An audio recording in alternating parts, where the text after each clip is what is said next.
World legal system LLB part 1 new revise syllabus के मुताबिक जो कि पंजाब यूनिवर्सिटी ने इनकॉर्पोरेट किया है एक subject world legal system in LLB part 1। So my name is Faisal Awais and welcome to लीसल्स लॉ। सो स्टूडेंट्स आते हैं अपने वर्ल्ड लीगल सिस्टम के पहले टॉपिक के ऊपर, क्योंकि स्टूडेंट्स की काफ़ी ज़्यादा क्यूरीज थी कि सर एक नया सब्जेक्ट ऐड किया गया है वर्ल्ड लीगल सिस्टम का, हमें नहीं पता कि उसका सिलेबस क्या है, उसकी आउटलाइन क्या है, उनके हैंडआउट्स हमारे पास नहीं हैं। तो अगर कोई हैंडआउट भी लेना चाहे तो हमारी एकेडमी में वो हैंडआउट्स अवेलेबल हैं, आप नंबर पर रब्ता करके वो हैंडआउट्स भी ले सकते हैं। पहला टॉपिक है जी वर्ल्ड लीगल सिस्टम क्या है और उसके डिफरेंट सोर्सेज क्या है वर्ल्ड लीगल सिस्टम के। सबसे पहले हम समझते हैं कि वर्ल्ड लीगल सिस्टम क्या है। देखें, कानून का हमें पता है, फिलॉसफी ऑफ लॉ में हमने बड़ी डिटेल में पढ़ा है कि कानून क्या है। Law is set of rules and regulations recognized and applied by the state in the administration of justice. Now question is that कि कानून बनता कैसे है, कानून का इतलाक कैसे होता है और किस तरह अदालत कानून के तहत इंसाफ के तकाजों को पूरा करती है। ये पूरा एक मैकेनिज्म है किसी भी स्टेट का, किस स्टेट में कानून कैसे बनता है, किस स्टेट में वो कानून किस तरह इंप्लीमेंट होता है, उस स्टेट की अदालतें उस कानून के तनाजुर में किस तरह इंसाफ के तकाजों को पूरा करती हैं। ये सारे का सारा एक निज़ाम है जिसे हम कानूनी निज़ाम बोलते हैं। कानून क्या है इज समथिंग एल्स, कानून बनता कैसे है इज समथिंग एल्स, कानून क्या है इज समथिंग एल्स, कानून का इतलाक कैसे होता है समथिंग एल्स, कानून क्या है समथिंग एल्स, और किस तरह अदालतें उस कानून के मुताबिक इंसाफ के तकाजों को पूरा करती हैं समथिंग एल्स। सो लीगल सिस्टम मीन कानूनी निजाम कि किसी भी रियासत में कानून बनता कैसे है, कानून का इतलाक कैसे होता है और जुडिशरी किस तरह उस कानून के मुताबिक इंसाफ के तकाजों को पूरा करती है। That is the legal system. अब लीगल सिस्टम और काइंड्स ऑफ लीगल सिस्टम के ऊपर हमारा एक अलग से नेक्स्ट लेक्चर आएगा। अभी फिलहाल मैं आपको यह बता रहा हूं कि लीगल सिस्टम क्या है और उसके डिफरेंट सोर्सेज कौन कौन से हैं। रिमेंबर वन थिंग, जो सोर्सेज लॉ के हैं, जो सोर्सेज कानून के हैं, वही सोर्सेज लीगल सिस्टम के हैं, वही सोर्सेज कानूनी निजाम के हैं। तो किस तरह हम इसको लेके चलेंगे, आपकी पहली हेडिंग जो है वो इंट्रोडक्शन की आएगी, जिसमें आप लीगल सिस्टम को थोड़ा सा बताएंगे कि लीगल सिस्टम क्या होता है। लीगल सिस्टम के बारे में बताने के बाद थोड़ा सा आप इसमें जरा सोर्सेज का बताएंगे कि सोर्सेज कौन कौन से ऐसे हैं जिनसे लीगल सिस्टम बनता है। ऑब्वियसली जिन सोर्सेज से कानून बनता है उसी तरह कानून से लीगल सिस्टम बनता है या लीगल सिस्टम से कानून बनता है, both are vice versa to each other. उसके बाद सेकेंड हेडिंग आपकी आएगी मीनिंग ऑफ सोर्सेज, कि सोर्सेज क्या होते हैं।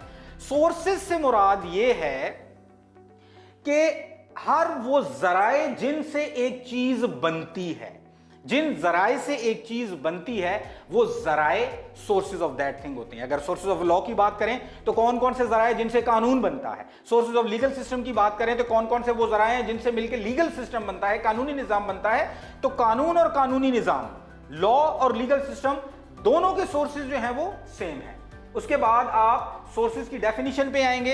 आप इसमें डेफिनेशन जो है आप मरियम वेबस्टर डिक्शनरी की उठा लें, ब्रिटानिका की डेफिनेशन उठा लें, ब्लैक्स लॉ डिक्शनरी की डेफिनेशन उठा लें, किसी ज्यूरिस्ट की डेफिनेशन उठा लें, सामंट की डेफिनेशन उठा लें, ऑस्टिन की डेफिनेशन उठा लें, हॉलैंड की डेफिनेशन उठा लें, आपको सोर्सेज की डेफिनेशन मिल जाएगी। लेकिन एग्जामिनेशन पॉइंट ऑफ व्यू से मिनिमम आपकी जो डेफिनेशन है वो 3 डेफिनेशन होना जरूरी है। उसके बाद फोर्थ हेडिंग पे आते हैं जी types of legal sources. Legal sources are basically two types, are of two types. दो तरह के लीगल सोर्सेज होते हैं, एक होते हैं आपके लीगल सोर्सेज और एक होते हैं आपके non legal sources, not illegal. There is a difference between non legal and illegal. Non legal sources वो होते हैं कि जो डायरेक्ट सोर्स नहीं होते, यानी कि नॉन लीगल सोर्सेज को डायरेक्ट कानून या कानूनी निजाम का हिस्सा बनने के लिए लीगल सोर्सेज का सहारा लेना पड़ता है, because legal sources are direct sources and non legal sources are indirect sources. One by one देखते हैं जी। लीगल सोर्सेज को पहले देखते हैं। लीगल सोर्सेज में हमारे पास जो पहला सोर्स है वो है कॉन्स्टिट्यूशनल लॉ। कॉन्स्टिट्यूशनल लॉ से मुराद है ऐसा कानून जो किसी आइन में लिखा हो। Constitutional law mean a law which has been incorporated in the constitution of the state, वो होता है constitutional law. Constitutional law is a source of legal system. उसके बाद लेजिस्लेशन, इसके ऊपर लेजिस्लेशन के ऊपर पूरी का पूरा लेक्चर हमारा मौजूद है चैनल पे, आप वो देख सकते हैं। Legislation mean a law made by the parliament of any state, so legislation is also a source of legal system. इसी तरह प्रेसिडेंट के ऊपर भी हमारा पूरे का पूरा वीडियो लेक्चर मौजूद है। President mean a law made by the जज, ऐसा कानून जो कि जुडिशरी बनाती है। सो president is also a source of legal system. Legislation, president, both are the source of law as well as source of legal system of any state. उसके बाद agreements. Fourth one is agreement. Agreement क्या होता है? मुआयदा, contract, agreement between two or more than two parties. For example, if there is an agreement between A and B, अब वो क्या होगा? उस agreement में कुछ term and conditions set की गई होंगी। A के भी कुछ टर्म एंड कंडीशंस होंगी, B की भी कुछ टर्म एंड कंडीशंस होंगी।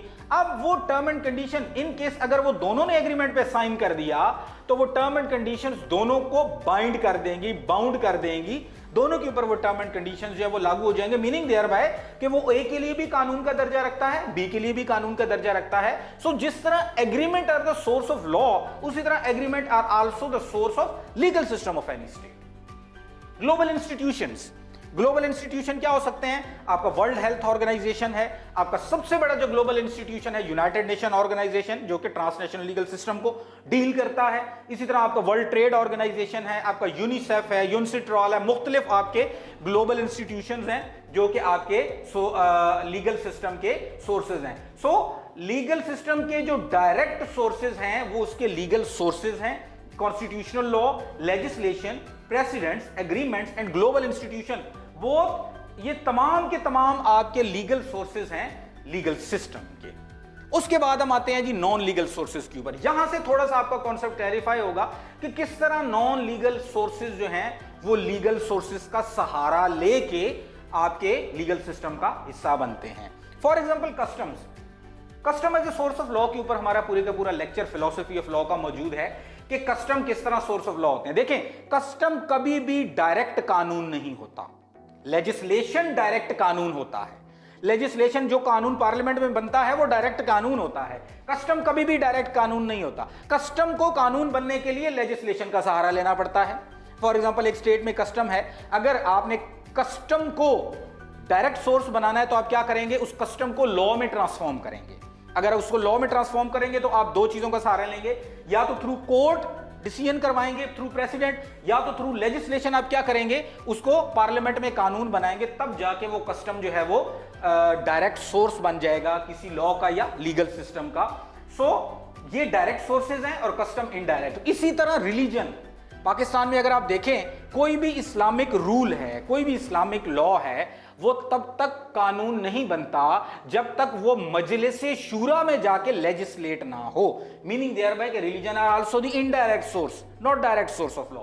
इसी तरह ज्यूरिस्टिक राइटिंग, ज्यूरिस्टिक राइटिंग से मुराद ये होता है कि किसी भी ज्यूरिस्ट का वर्क, ज्यूरिस्ट की जो बुक्स लिखी हुई हैं, या उन्होंने कोई थ्योरी बनाई है, या उन्होंने कोई भी आर्टिकल लिखा है, कोई भी एक प्रिंसिपल उन्होंने दिया है, तो वो जब तक एक डायरेक्ट सोर्स का सहारा नहीं लेगा, लीगल सोर्स का सहारा नहीं लेगा, या तो वो आइन में आ जाए, या वो मजलिस शूरा के थ्रू लेजिस्लेट हो जाए, या किसी जज के थ्रू जो है वो एक डिसीजन हो जाए कोर्ट के थ्रू, तो जब तक ज्यूरिस्टिक राइटिंग्स भी कानून में ट्रांसफॉर्म नहीं होंगी तो तब तक वो नॉन लीगल सोर्सेज या indirect source of legal system रहेंगी।